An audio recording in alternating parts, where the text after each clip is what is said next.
प्रतिष्ठानची मानाची दहीहंडी सोहळा उत्साहात संपन्न।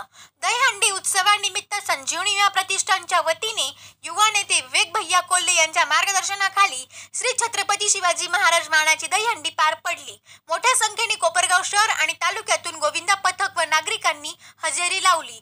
हजारो नागरिकांनी तुडुंब गर्दी करून गोविंदांना प्रोत्साहन देत होते। हे क्षण अविस्मरणीय आनंद देणारे ठरले।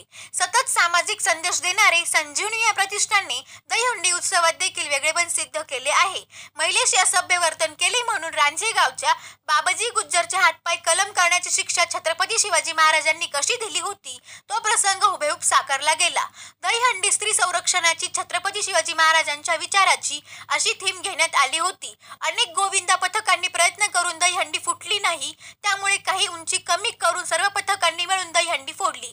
या दहीहंडीचे बक्षीस सर्वांना विभागून देण्यात आले। स्वतः विवेक भैया कोल्हे यांनी तिसऱ्या थरावर जाऊन दहीहंडी फोडण्याचा आनंद घेतला। यामुळे सर्वांनी कौतुकाने टाळ्यांचा कडकडाट केला। यावेळी विविध संस्था संघटनांचे पदाधिकारी, आजी माजी नगरसेवक, गोविंदा पथक, नागरिक, महिला भगिनी आणि संजीवनी या प्रतिष्ठानचे युवा सेवक उपस्थित होते।